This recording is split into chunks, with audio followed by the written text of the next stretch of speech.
Now shaitan, his job is to try to mess us up in some way, get us off the straight track. So I'll highlight some of the ways he uses our past against us, and we think these are thoughts that are happening inside of our own heads, while it's actually the shaitan. And that's one of his great successes, is you think that these are your own thoughts, but these are wasawis. These are just whispers of the devil, where he's trying to make you fall back into something that you may have fallen into before.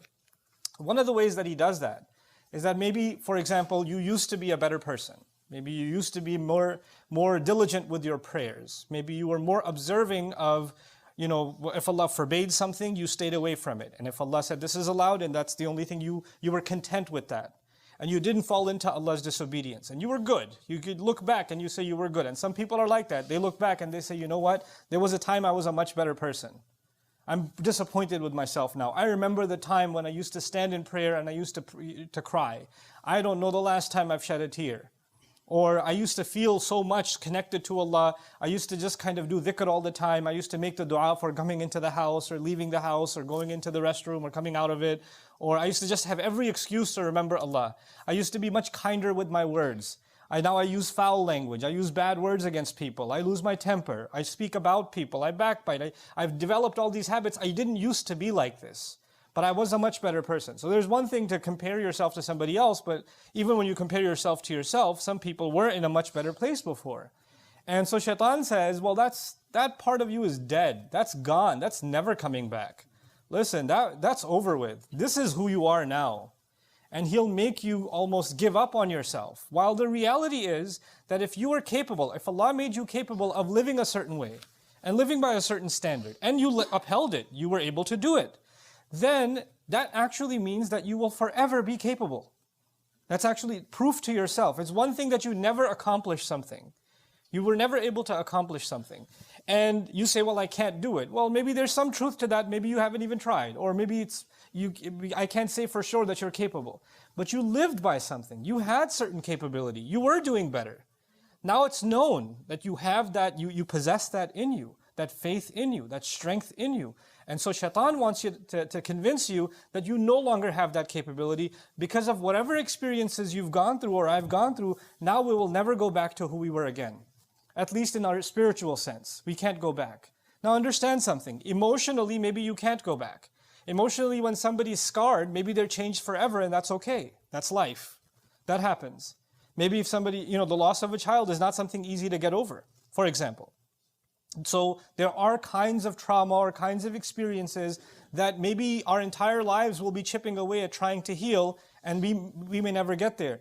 But shaitan uses that to mess you up not emotionally but spiritually, to mess with your connection with Allah, and to basically get you to say, well, you know what, you've gone through these experiences, so what's the point of prayer?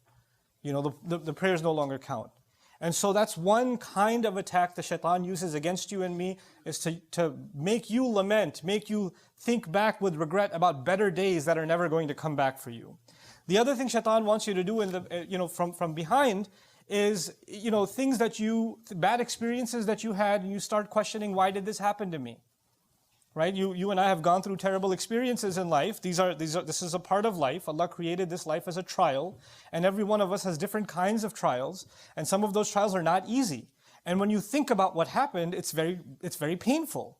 And it can be paralyzing. It can be something that you're overwhelmed, almost reliving the event that occurred in the past. And one of the things shaitan wants is to keep you there, to keep you thinking about the past, to keep you thinking about what happened, and keep questioning, why did this happen to me? Why did this happen to me? Why did this happen to me? Maybe I deserve it. Maybe I'm cursed. Maybe I'm no good. This is why Allah is angry at me. This is why He made this happen to me. And so you live in that moment that happened some time ago that Allah actually brought you out of. But shaitan doesn't want you to come out of it. He wants you to stay in that hopelessness, because he wants you to be convinced, like he is convinced, that Allah has no hope for him, or that he's hopeless case. There's no turning back for him, or that Allah hates him even. So people will develop, you and I might develop, because we're thinking about that event all the time, not just anger towards people who hurt us, but even towards Allah. Like, why did He let this happen to me? Why did He do this to me? I didn't deserve it. And so when you think about the kinds of experiences that prophets went through, ﷺ, you'll appreciate something. The prophets Allah talks about in the Quran are in so many cases people that had such difficult lives. They had such, even before they became prophets, they had extremely, extremely difficult lives. Think about the life of our own messenger, sallallahu alaihi wasallam, whose parents die in childhood, right? Who goes through, one care to another care to another care, and every time he has somebody that is basically taking care of him, they pass away, and he's passed on to someone else, and he's passed on to someone else. How difficult is that for a child? How difficult is it for a parent to lose their child? Our messenger experienced losing children, sallallahu alaihi wasallam. And the thought to come, why did I deserve that should happen to me? Or why did my child deserve to die like this? And every time you see somebody else's child healthy and running around, it reminds you of the child that you don't have anymore. That sort of thing.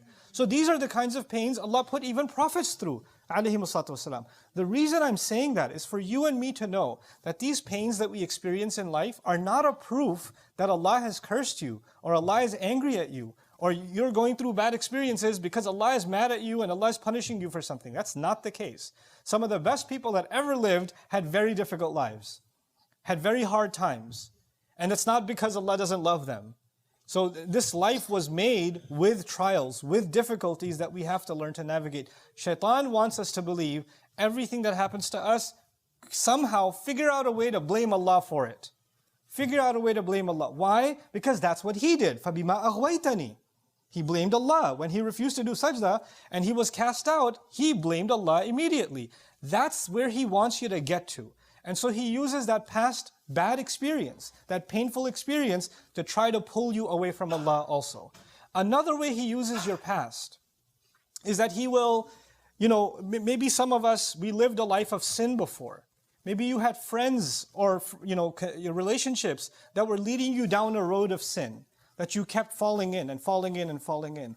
And you figured out a way to make tawbah to Allah, and you cut off those friendships, and you cut off those relationships.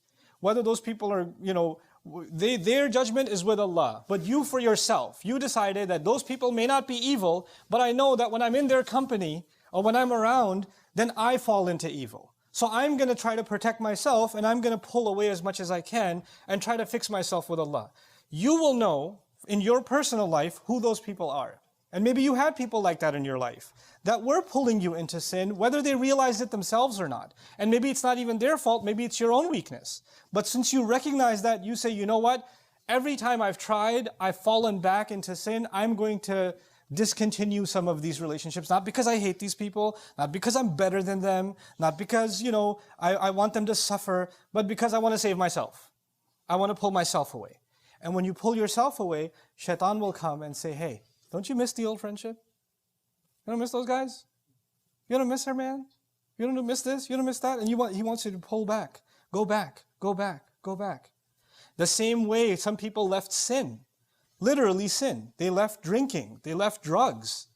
They left adultery. They left fornication. They left evil deeds. They walked away from them. They changed. But sometimes the devil comes and triggers you and says, hey, you're going through a hard time. Just one time. Just go back. Not forever. But come on, you had a hard week. It's been a tough month. You've gone through a lot. Just go back just a little bit. And you know what that used to be like. And they say in Arabic, there's a saying in Arabic, kullu mamnu' matlub. Everything forbidden is desirable. Right? So even though after faith, you develop a regret and an embarrassment over the sins you and I may have committed. And we develop almost a hatred for repeating those sins again. At the end of the day, we're also human beings. And human beings have temptations and desires. And that's one of the things that shaitan wants to manipulate. So he'll try to pull you back and try to get you to say, hey, come on.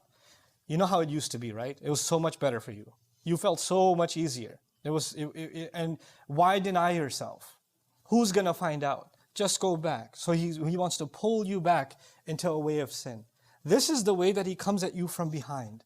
So many pulls at you from what is drawing you into what used to be. And you have to be mindful of that.